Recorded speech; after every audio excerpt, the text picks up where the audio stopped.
Well, hey everybody, my name is Kent. I'm the lead pastor here at Epic, and I want to welcome everyone at all of our locations. And I'm so glad that you're with us today.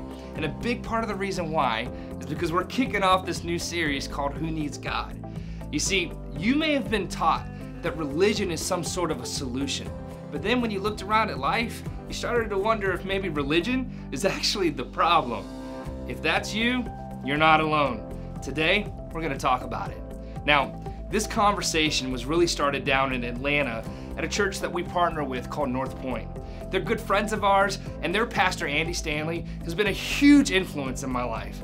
Now, when I heard this series, I thought to myself, man, I want everyone at Epic to hear this.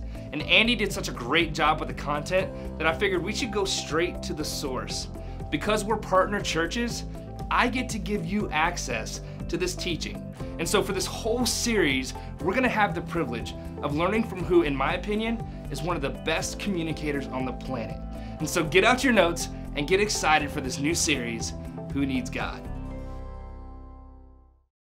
Who needs God? Who needs God? And do we really need God? Some of us say yes, but we don't always live like it, right? Some of us say no, but we find it really difficult to completely dismiss God. I have a new friend who is an atheist, who used to be in ministry. And I asked him the other day, and I wasn't trying to have a gotcha conversation. This was just a genuine conversation. I asked him, kind of laughing, I said, do you ever accidentally pray? And he said, yeah, sometimes it's just sort of a response. I said, I know, even when we are absolutely sure there's no God, it's really difficult to just kind of get God out of our system. For some people, the question isn't really, do we need God or who needs God? For a lot of people, the real question is, do we need religion? Who needs religion? And more Americans than ever are giving up on or backing away from religion. And the reason they're pulling away from religion and pulling away from God isn't because atheism is all that attractive. It's just that religion is less attractive. Religion is less so. In fact, more and more people in our culture, more and more people in the United States would say, Andy, religion is actually the problem. We were brought up to believe that religion has answers, that religion is the solution. But more and more as we look around at what's happening in the world, it's easy to come to the conclusion that no, the truth is religion is the problem. Now, something really interesting happened that you may not be aware of. Right after 9/11, when the World Trade Center the Twin Towers were destroyed, the Pentagon was attacked. Right after that, there was an initial surge in this country around all things Christian and all things Jewish and basically almost all things religious. I remember, like many of you, where I was sitting when I saw the trade tower, when I saw the Twin Towers fall. And I was sitting with a couple of friends that would work with me, and I said to them, this Sunday is going to be bigger than Easter for churches all over the country. And sure enough, it was. The next Sunday, churches were synagogues. Everything was packed. Everybody that next Sunday, everybody who hadn't been to church in a long time or weren't even sure what they believed, the churches were flooded. The second Sunday after 9/11, the churches were flooded. The third Sunday after 9/11, right back to normal. And then something else began to happen that perhaps you weren't aware of, but we've all been affected by. There was then this sort of surge, this sort of anti-religious surge that happened in our country. In fact, immediately following 9/11, neuroscientist Sam Harris began writing a book that would eventually be published called The End of Faith. The End of Faith, the subtitle is Religion, Terror, and the Future of Reason. Religion, Terror, and the Future of Reason. This was a scathing critique, not of Islam. This was a scathing critique of all religion. He turned it into publisher after publisher after publisher after publisher, and nobody wanted to touch it. Because the assumption was, right after 9/11, a book that was anti-Christian would not be a book anyone would want to read. Perhaps anti-Islam, but not anti-Christian. But after over a dozen publishers, and let me tell you what, when a dozen publishers turn down your manuscript, that's very discouraging. Over a dozen publishers turned down his manuscript, but he finally found one. And that book spent 33 weeks on the New York Times bestsellers list. Now, Christians hated this book. I mean, he got so much negative response from this book, he published another little book called Letter to a Christian Nation, that addresses specifically Christianity and Christians, basically saying, you're the problem, or we're the problem. Religion is the problem. The same year this book came out, Richard Dawkins published his famous book, The God Delusion. At the opening section of this book, Richard Dawkins tells us specifically why he published this book. This was not simply a book about atheism. This was a book specifically targeting religion. Here's what he says in one of the opening paragraphs. If this book works as I intend, religious readers who open it will be atheists when they put it down. Over 3 million people purchased this book in over 35 different languages. The year after The God Delusion came out, journalist Christopher Hitchens, published his book, God is Not Great. God is Not Great, How Religion Poisons Everything. And once again, this was an attack on all religion. It was not so much an argument for atheism as it was to say religion is the problem. Religion is the problem, not a specific religion, all religion. Now, these guys were rock stars. They were on late night television, college campuses, YouTube sensations. Their debates were watched over and over and over. They sold millions and millions and millions of books. And while there was not a surge in our country of atheism, a significant percentage of our country, a significant percentage of the people in our country continued what had already begun, but it picked up speed. A significant percentage of people in our nation began to disconnect from all religion. In fact, so many people have disconnected from religion and disconnected from faith and disconnected from God. There's actually a name for this group. In fact, you may be familiar with this. They're now called the nuns. The nuns. You have to be careful how you spell it. The nuns, okay? These nuns are non-affiliated. They are non-affiliated. It's about 23% of the US population. About 35% of millennials would say, we're just not affiliated. Mostly male, mostly left-leaning politically, theologically agnostic or apathetic. In other words, they don't know, they don't care, they just don't need it. The nuns would say, hey, we're not hostile toward it necessarily. We're just not affiliated with it. Don't ask us necessarily any hard questions. This isn't some new philosophical thing we've bought into. We're just done with religion. We're done with church. We're done with the God that we were presented with as children. We're just done. It's not that we find atheism all that attractive. It's just that we've lost our interest in religion. We find religion extraordinarily unattractive. Now, this is good news for some of you, because for somebody here today and somebody watching, you now have a category. You didn't know you have a category. It's like, now I know what I am. I'm a nun. I'm a nun. So you can call your parents. They're so worried about you. Say, don't worry about me. I'm a nun, and then that, you really have to spell it. Okay, I'm a nun. For some of you today, you're in one of our buildings. When you get in the car, to go home, you'll be able to turn to your husband, your wife, your boyfriend, your girlfriend, your parents, and say, "Hey, I know what I am. I'm a nun. I'm a nun. I'm just not interested. I'm just not affiliated. I don't buy it. Don't ask me a bunch of hard questions. I'm still thinking it through. But here's what I know for sure: religion and the God that I was presented with as a child have lost their appeal." Now, obviously, I cannot speak for all religions. I would never pretend to do so. But the migration from Christianity, the nuns that have migrated from Christianity, and in our country, it is millions of people, millions of millennials that have who grew up in church, who heard everything I heard growing up, know all the stories, can, find the book of Revelation, know about a 6-day creation. The majority of the nuns in this country migrated from the Christian faith. And whereas I can't speak on behalf of all religion, I can say this with pretty much with confidence. The Christians that have migrated into the nun category, it is the church's fault. It is the church's fault. It's people who do what I do. It's our fault.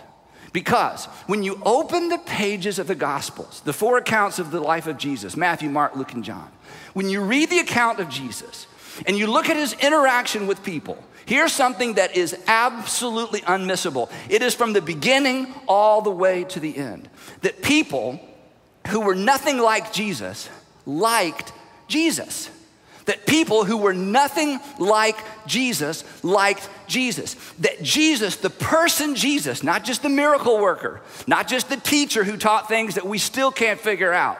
There was something about Jesus that was attractive. People who were nothing like Jesus liked Jesus, and Jesus liked them back.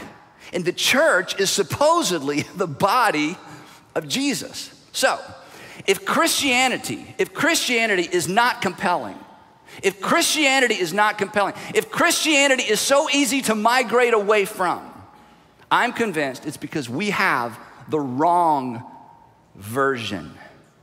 And the thing that convinces me of that more than anything are the deconversion stories that I read. For a long time, I've been fascinated with people who used to be Christians or would say, I grew up in church, or I used to go to church and I'm not a Christian anymore. I love deconversion stories. There are podcasts full of deconversion stories, blogs, rants. I get letters. I've had conversations with people. I've had conversations with so many parents. Andy, would you talk to my son? Would you talk to my daughter? You know, they just finished their first year in college and they're not sure they believe anymore. I mean, I think I've heard every possible deconversion story possible. I mean, sometimes it's instant because of tragedy. Sometimes it's a process. Sometimes it's a book somebody reads. Sometimes it's the new friends they have. I think I've heard every deconversion story possible or imaginable. And I have never yet, we're going to talk about this in a couple of weeks, I have yet to hear somebody who's explained the reason they deconverted from Christianity that actually had anything to do with Christianity. I've heard every story imaginable, I think. I'm sure there's some I haven't heard. But as I listen to these stories, it breaks my heart. As I listen to the people who talk about migrating away from God and faith and Christianity specifically, I think to myself, wait a minute. I don't believe in that God either. That's not even true. You know, the original first century version of Christianity never embraced the ideas that you find so offensive, that much that you want to walk away from are things that the Christian faith should have walked away from a long time ago. So, for the next few weeks, I want to try to correct that. For the next few weeks, I want to address that. And to begin the discussion, I want to go way, way, way out on the outer edge of the conversation.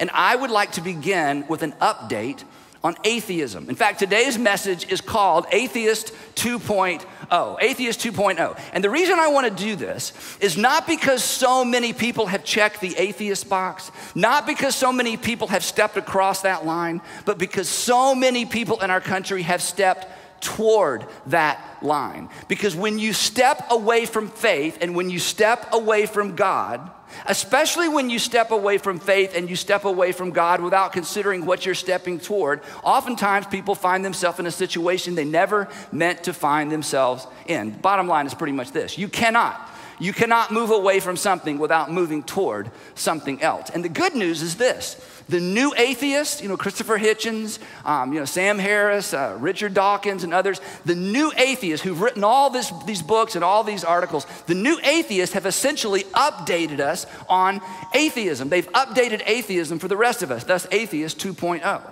And what they remind us of, and what I want you to understand, and especially if you would consider yourself a nun, you would consider yourself one of those people, I grew up in it, I grew up with it, I just don't buy it, I'm tired of it, it seems irrelevant. Here's what I want you to understand, and here's what they would want you to understand. That atheism is not simply disbelief in God. Atheism is not simply, I don't believe in God anymore. Atheism is actually a complex belief system that logically leads to some unsettling conclusions. That atheism is actually, it's a belief system like anything else. And it is a complex belief system, just like Christianity, just like any other world religion. It's a complex belief system that logically leads to some unsettling conclusions. Now, this is important. Unsettling is not a truth test. Unsettling is not a truth test. In other words, something can be unsettling and be true at the same time. For example, your teenage daughter's boyfriend. Right?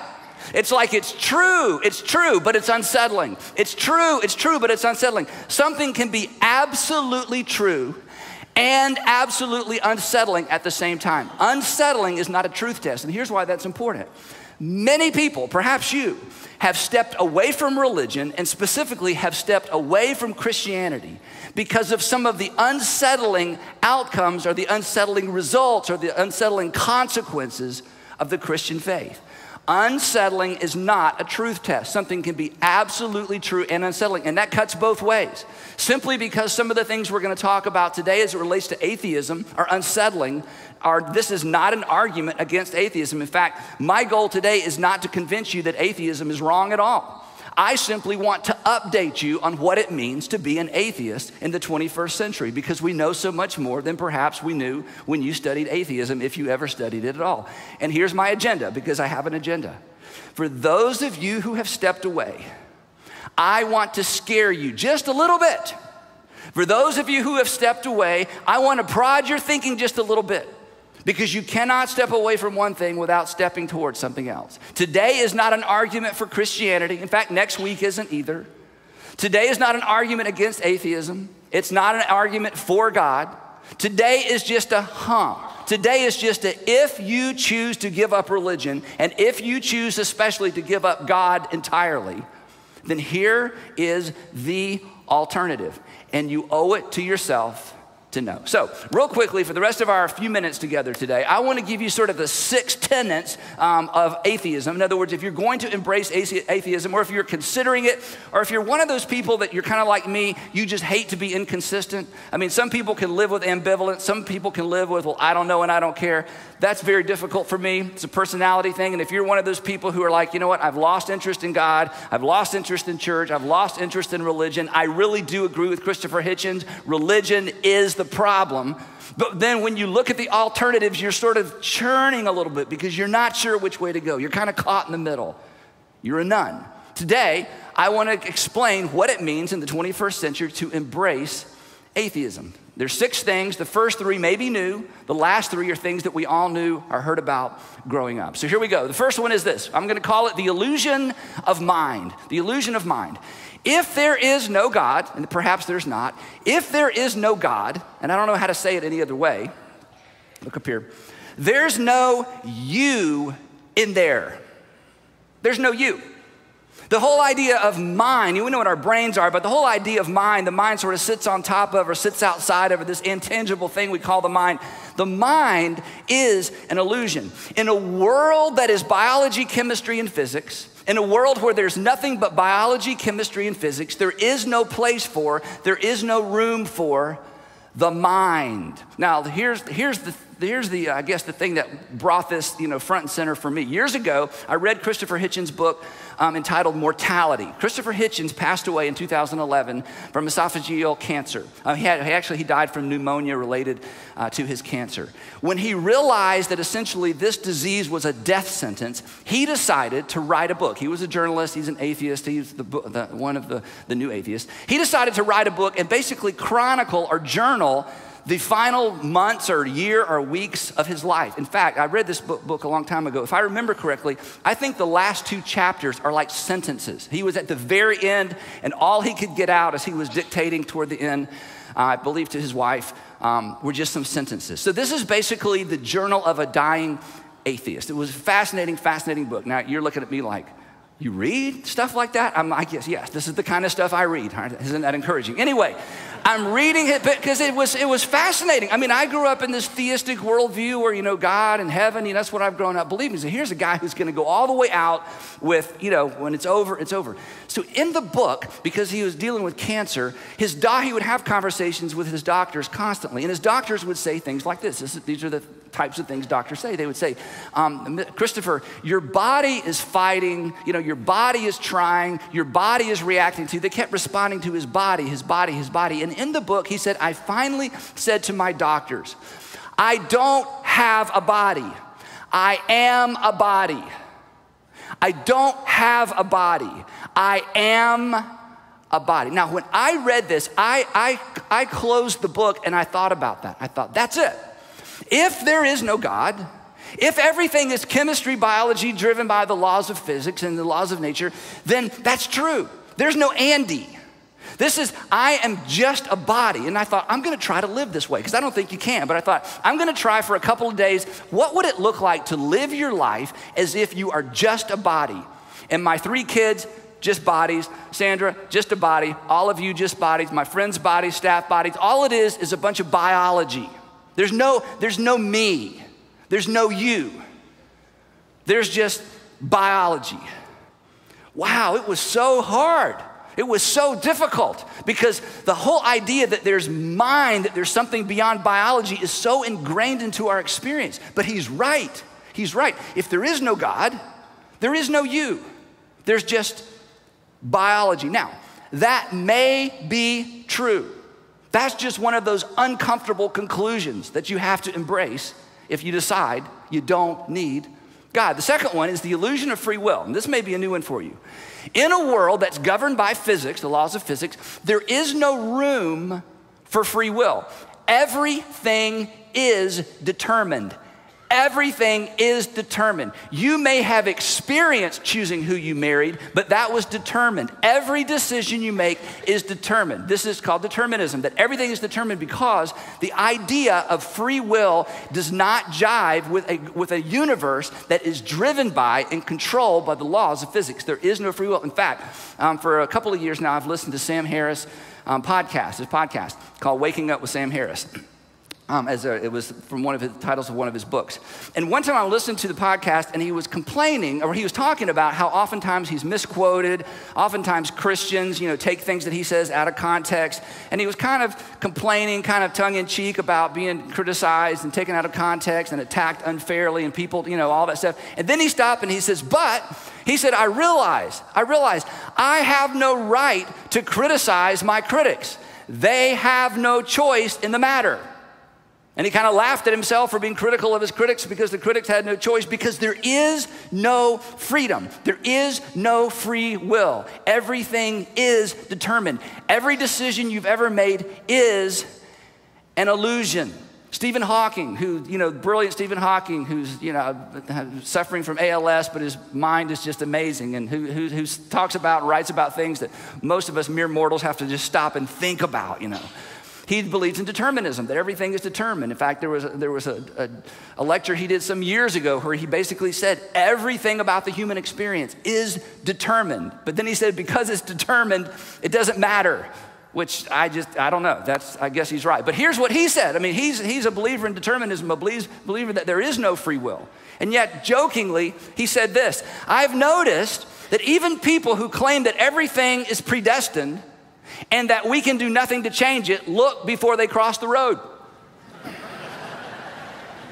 Because once again, we bump into something that may be true. I mean, today I'm not going to argue that it's not true. I'm not smart enough to argue with these guys, but it may be true. But when it comes to, at the end of the day, it is almost, in fact, it is unlivable. You cannot live as if you are just biology. If you try that, eventually you will be locked up by other biology, and you will lose the freedom you never had, okay? It's an unlivable worldview, but that does not mean it's not true. And the idea of free will, it's almost, in fact, some of you would say that because of your religious convictions, you don't believe in free will either, but you exercise it all the time. Again, it's something that may be true, but if you're going to be an atheist, and if you decide God is not in the picture, this is the logical consequence of that belief system. That's okay. The third one is this is the most disturbing one to me, is the illusion of value. There is no room for value. See, if I brought a box in here and said, hey, I've got a box full of value, it would be empty. We all believe value is a thing. We exercise and leverage the idea of value all the time, not just financial value, but the value of people, the value of work, the value of exercise. There's the whole concept of value. It's not really scientifically plausible or possible in a world governed by physics. And yet it's something we leverage and talk about every single time we have a conversation, including this conversation. But it is an illusion. There is no actual value. There is only ascribed value. There is no actual value. There is only ascribed value. That is, there's nothing that actually has value. It's just that in my predetermined way of living, I ascribe value to things. Now, this is a really, really big deal, especially when it comes to justice. because it means that just or justice is just what we want it to be. In other words, in a world where there is no God, where there is no theism, where it's physics, chemistry, and biology, there is no actual justice. So the moment we reach outside of our biology to try to hold other biology accountable to some invisible thing that we can't put in a box, we have appealed to justice. But it is an illusion. There is no such thing. That justice is just what I want it to be. That just is just what I want it to be. Now, here's a really interesting thing, and I don't want to stay on this for too long. It's not uncommon in our culture now. In fact, if you're a nun, if you fall into that category of I'm just not affiliated, this may be something that's kind of a tenet for you that you believe, even though maybe you haven't said it in these words. It's not uncommon for people to say when it comes to truth, okay, I have my truth, you have your truth. You leave my truth alone, I'll leave your truth alone. You have truth, I have truth. We don't even know if there's any universal truth. It doesn't matter. I have what's my truth, you have your truth. And you know what? That works when it comes to truth. It does not work when it comes to justice. You will never, ever, ever hear anyone who is sane say, hey, I have my justice, you have your justice. Don't try to impose your justice on me, and I won't try to impose my justice on you.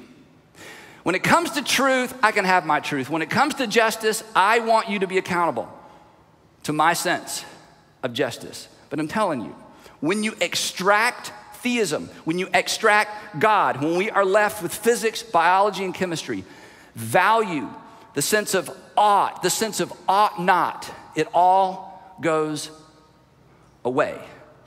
There is no such thing as value.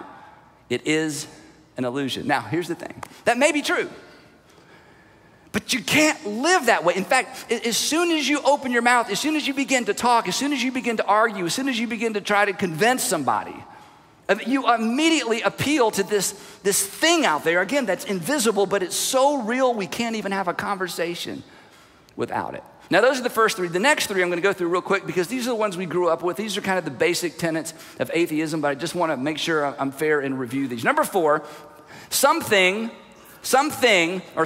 came from no thing. Something came from nothing. Now, this is just the big mystery. It's the what happened before the Big Bang, and you can't really say what happened before the Big Bang because nothing happened. And you can't say what was before because before is like a time term, and there was no time. That when the Big Bang happened, suddenly there was time, matter, and space. Well, after the Big Bang, there was suddenly time, matter, and space, and there were the laws of nature, and there were the laws of physics that govern all of that. But before that, even though you can't use the word before, nobody knows. In fact, Richard Dawkins, he admits, he says this, that cosmology is waiting on its Darwin. That Charles Darwin gave us, natural selection and evolution. But we're still waiting on someone to come up with a plausible theory. We're still waiting for somebody to come up with a believable hypothesis.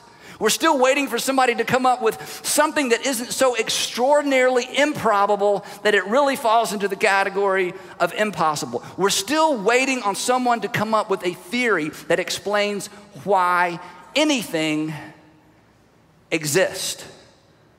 You believe, and maybe it's true, that there was nothing and there was something. The fifth one is that first life emerged from no life. That the first life emerged from no life with no help. That the first life emerged from no life with no help. And again, you study this in school and you've heard people talk about this. And because most of us are so far away from this problem, it seems simple. We talked about that a few weeks ago. The further you are away from a problem, the simpler it looks. Well, what could we get further away from than the formation of first life? That's about as far away from anything as we can get. So for those of us who don't live in that world, the idea of no life becoming first life or simple life seems maybe like a simple problem. But it's not, as you know, because there's no such thing as simple life. There's just such thing as simpler life.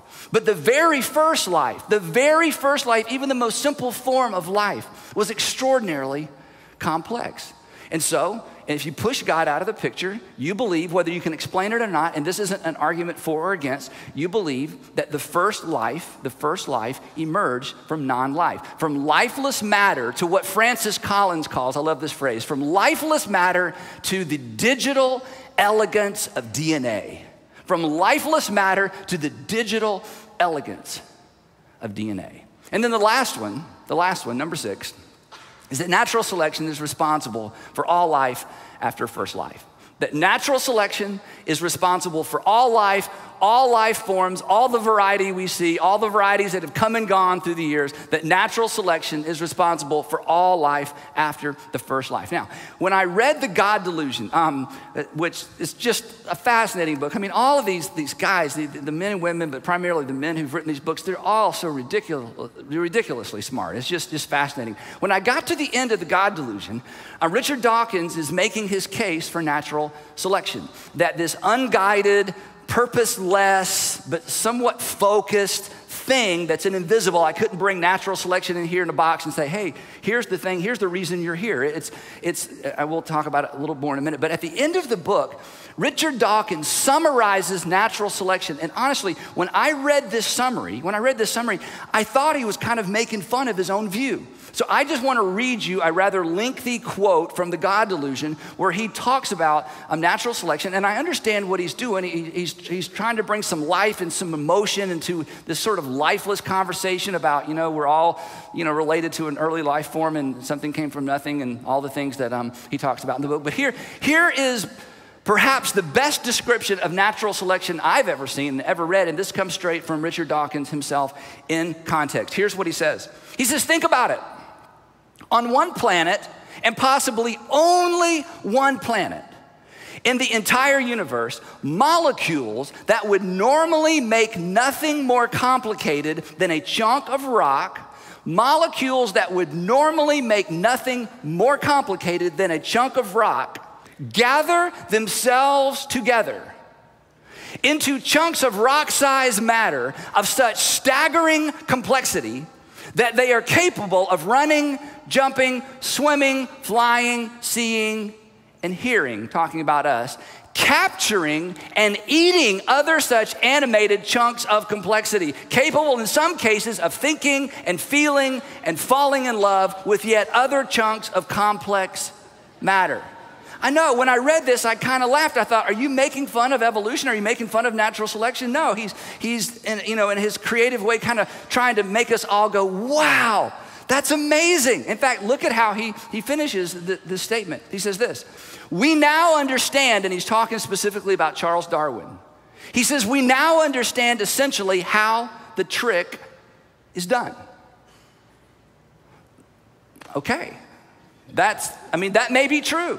That just through this invisible force that we refer to as natural selection, the most simplest form of life became every form of life that has ever existed since then, up until now, with a lot of life forms that are extinct and we know nothing about. Now, before I wrap up, I just have to say this. As I have just read and just immersed myself in all of this new, version of all this interesting stuff, I find it personally, and I'm not trying to make an argument for it, this is just an observation. Chalk it up to my ignorance of the fact that I have a master's degree in theology, not biology, okay? So I'll own my ignorance. I find it impossible to talk about natural selection.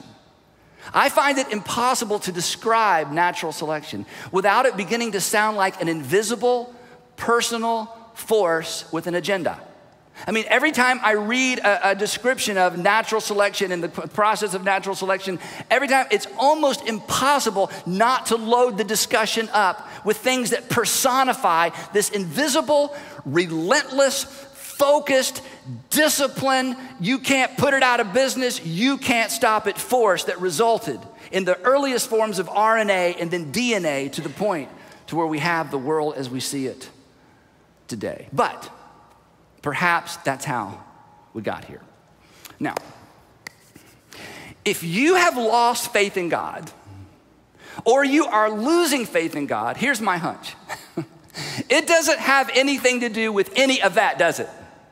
It's not like you had this extraordinary faith in God, and God was faithful and blah, blah, blah, and then you read a book and it just all went away overnight. In fact, your struggle with faith has virtually nothing to do with atheism.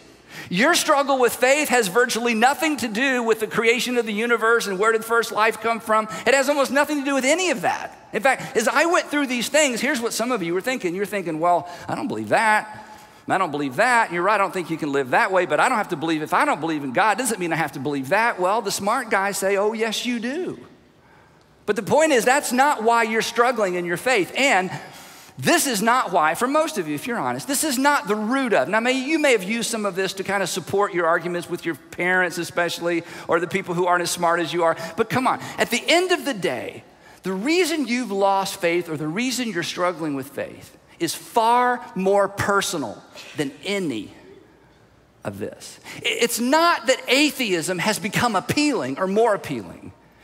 It's that your version, that's what we're going to talk about next week, your version of theism has lost its appeal or doesn't seem as if it could be real. It's not that you have this new infatuation with atheism. It's not that you find it more appealing. It's that your current version, or the version of faith, the version of religion, the version of Christianity that you grew up with, has lost its appeal. And at times, when compared with what science is telling us, appears as if it couldn't even be real. In other words, you've lost or you're losing your faith in God.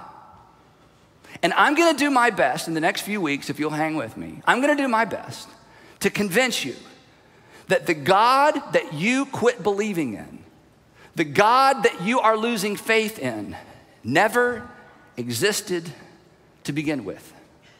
As arrogant as this may sound, that perhaps you had the wrong God. My purpose today is simply to shine a light on the only alternative, which may be true. It may be true. It may be true that every decision you've made that you felt like was your free decision, your free choice, was an illusion. It may be true that you have no value, and neither do your children, and neither do your grandchildren, and neither does your work, and neither do the people that you love. It's possible that this is all an illusion. It's possible that there's no justice. It's possible that this thing we keep trying to appeal to make things fair and to make things even and to make things people are treated correctly, it's possible that all of that is an illusion because there's no mind and there's no you. But here's what I know about most of us. We hope not. We hope not. We hope not. There is something in you that hopes there is more. And there's something in me that hopes we are more. But our only hope for that hope, our only hope for that hope, look up here, your only hope for that hope is God. So who needs God? Perhaps we all do. Now next week, the title of the message is The God of the No Testament. The God of the No Testament. You need to be here next week because I'm going to talk about the childhood version of God that many of us grew up with. A childhood version of God that is not sustainable under the pressures of adulthood and the pressures of a scientific community. So you don't want to miss next week. In the meantime, have a great week and we will see you then. You're dismissed.